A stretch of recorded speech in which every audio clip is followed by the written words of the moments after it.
Hello everyone and welcome back. Today we have a very exciting subject and it's photographing the great apes. I'm talking namely about chimpanzees and gorillas. There's various approaches we can take to make sure that we come out with some powerful images. And these are some of them. So this is photographing great apes. Enjoy.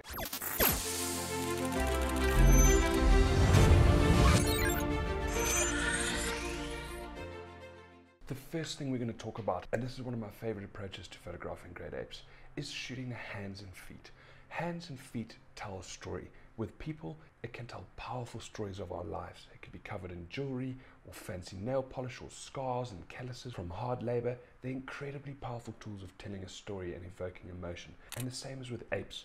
Because their hands and feet are so similar to ours, especially their hands, when you fill the frame with hands and feet, it evokes a very powerful emotion in the viewer. It's something we can connect with, and when the viewer can connect with something in the image, you've created something very powerful. So fill the frame with hands and feet. Gorillas and chimps both are often doing stuff with their hands and feet. So zoom in and crop out everything else, even the face, and just focus on those limbs. With all their textures and the similarity to our own hands, they really do make a powerful and intriguing image. Next, we're going to talk about framing, and we often talk about framing in all genres of photography, whether it's the big herbivores or cats, and it's no different in gorillas and chimpanzees, the great apes in general. If you think about their habitat, they're always in very dense forest, and sometimes this can be quite tricky, and quite often I've seen photographers give up on a certain scene and they go, there's too much in the way, I can't take a photograph.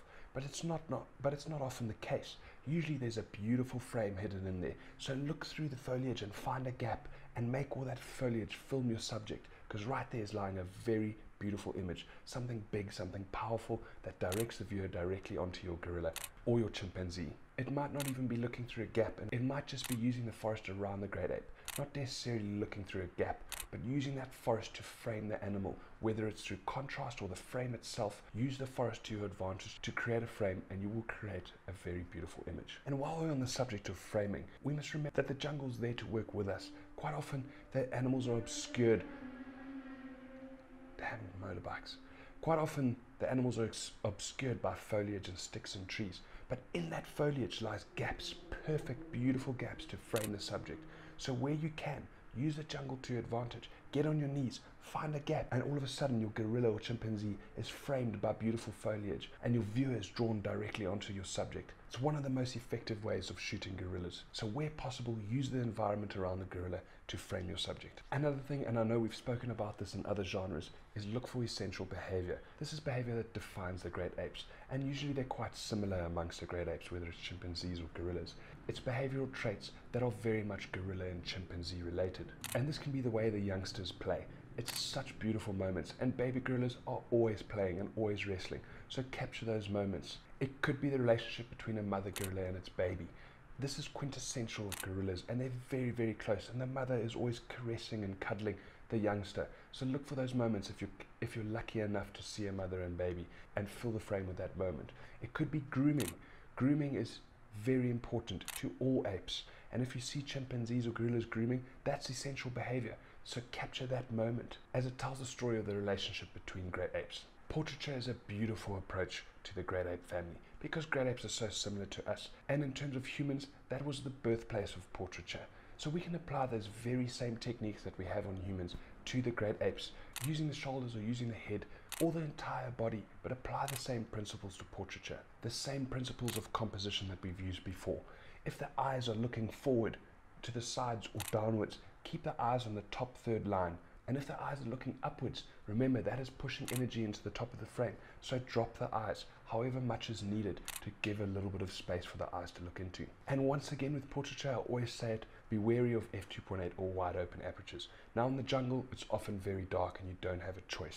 But as you can see with this gorilla image, I shot this on f2.8, and from afar it looks perfect. But if we zoom in, you'll notice that one eye is sharp and one eye is blurry. You might not think it's a big deal. I'm a bit of a perfectionist with portraiture, and this is a big deal for me. I would have rather have had both eyes sharp in this case, as I'm telling a story of the entire face, not just a particular eye.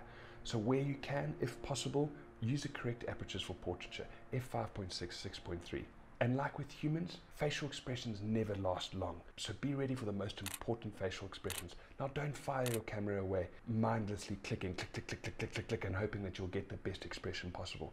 Gorillas can hear that sound, they'll probably move away. Other tourists that are with you can hear that sound, they'll get annoyed with you. It's unethical. But be ready to capture the right moment, because it does not last forever, and sometimes it's a matter of split seconds where the magical shot lies. So be ready to capture it. One of my favorite ways of shooting the great apes, which is often disregarded. Too many people go to the jungle and they go in close and they want those portraiture shots. They want the head and shoulders and they want the textures of the face, which is no doubt beautiful, and it's a good place to start. But when you've gotten the hang of that, think about the jungle, because I believe that the bigger images, the more powerful images, images that you want to print, lie in these scenes, which exhibit not only the gorilla, but the habitat it lives into. It gives emphasis to the jungle, the immensity of the jungle. So sometimes pull back, use a wider lens, and include the forest in your picture, because if everything lines up and there's no distracting lines, right there lies some of the most powerful great ape images you can get. What's a great technique to use with great apes? More with gorillas, because they sit in much tighter clumps. Chimpanzees can sit together, but quite often they're a little bit more spread out. Gorillas can all sit right up against each other.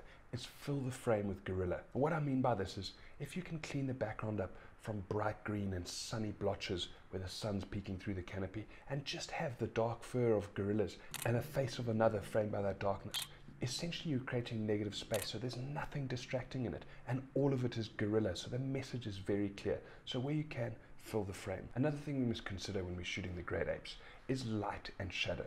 Now they often exist in very dark conditions or dark environments underneath the canopy of these immense jungles, but light does break through those areas. It might be quite easy, and everything around your gorilla is in the shade, so you're not fazed about bright spots or hot spots that might be distracting. But every now and again, those hot spots might be landing on your gorilla. So be ready for those moments where those beams of light might travel across your gorilla's face, across its eyes, or your chimpanzee's face and eyes.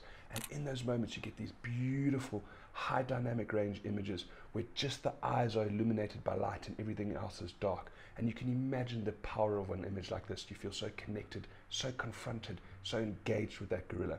So look for those moments and be ready for it. Another thing we're going to talk about just briefly before we end on shooting great apes is gear. It's the one thing that we can suggest a standard approach to when it comes to taking camera gear with. In terms of your camera body, something that can handle high ISOs, preferably a newer camera, will help you. It doesn't mean you can't go if you have something older or lower budget. You can still make do. Your images are just going to react differently to the high ISOs, and sometimes negatively. But in terms of lenses, I have done gorillas on lens that can only go to f5.6, and I struggled. So if possible, a lens that's capable of wide open apertures, f2.8 is what I'm talking about, is almost essential to getting great gorilla images. You might get lucky and the gorillas are in the open and they're getting lots of light, but a lot of the time, gorillas and chimpanzees are going to be in deep shade and you need a lot of light. So f2.8, namely the 7200 f2.8, I rave about that lens, everyone should have one, is your best tool to shooting the great apes. So that's great apes. I hope you enjoyed. There's a couple of ideas on shooting the great apes. There's lots more and we'll go into them at a later stage. Cheers.